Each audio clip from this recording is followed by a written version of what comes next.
ভয়াবহ পথ দুর্ঘটনায় বাইক ও আইসক্রিম গাড়ির মুখোমুখি সংঘর্ষে আইসক্রিমের গাড়ি ও বাইক দুমড়ে মুচড়ে চুরমার, আহত ৩। দেখুন সেই ছবিটা তুলে ধরছে নিউজ বাংলাদেশের পর্দায়। দেখুন কিভাবে বাইক ও আইসক্রিমের গাড়িটা কিভাবে দুমড়ে মুচড়ে গেছে। ঘটনাটি ঘটেছে সোমবার সন্ধ্যায় হুগলির আরামবাগের জয়রামপুরে। ঘটনার খবর পেয়ে পৌঁছায় আরামবাগ থানার পুলিশ। এই ঘটনায় গুরুতর আহত হন ৩ জন। জানা গেছে তাদের মধ্যে আছেন আইসক্রিম গাড়ির চালক ও বাইক চালক সহ বাইরে থাকা এক মহিলা। পুলিশ আহতদেরকে চিকিৎসার জন্য পাঠায় আরামবাগ মেডিকেল কলেজ ও হাসপাতালে। এ বিষয়ে কি জানা যাচ্ছে বিস্তারিত রইল আপনাদের জন্য, দেখতে থাকুন নিউজ বাংলাদেশ। তেমন কিছু না, একটা আইসক্রিম গাড়ি অপোজিট সাইড থেকে আসছিল, যেহেতু ওটার সাইড নেই, আর এই গাড়িটা বাইকটা মানে ওর সাইড দিয়ে আসছিল। এবার বাইকটা একটু স্পিডই ছিল, এবার হঠাৎ করে গাড়িটা ডান দিকে বেঁকে যায়, ও আর নিজের গাড়িটা রাখতে পারে না, সবাই ধাক্কা মারার ফলে মেয়েটা পিছনে ছিল, মেয়েটা উল্টে পাল্টি গিয়ে গাড়িটায় ঠুকে গিয়ে ওর নাক চোখ মুখ দিয়ে রক্ত বেরিয়ে যায়।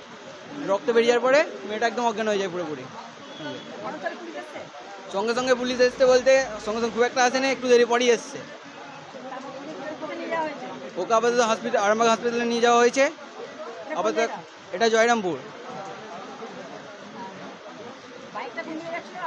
বাইকটা যাচ্ছিল আরামবাগ লাইনে, আর আইসক্রিম যাচ্ছিল এইদিকে মানে মায়াপুর লাইনে। ঠিক আছে, মুখোমুখি সামনাসামনি। অতনুকা। মালতীমাতা হাইস্কিং মিল আপনাদের জন্য নিয়ে এসেছে সম্পূর্ণ ঘরোয়া পদ্ধতিতে চাতালে শুকিয়ে তৈরি কৃষ্ণভোগ মিনিকেট, ডহর, বাঁশকাঠি, মহারাজা জিরাকাঠি ও দুধেশ্বরীর মতো উন্নত কোয়ালিটির চাল। মালতীমাতা হাইস্কিং মিলে প্রোপাইটার পবন নন্দী ও জীবন নন্দী। ঠিকানা সুপারা চাদুর, আরামবাগ, হুগলি। যোগাযোগ নম্বর 7432074210 অথবা 8972452835।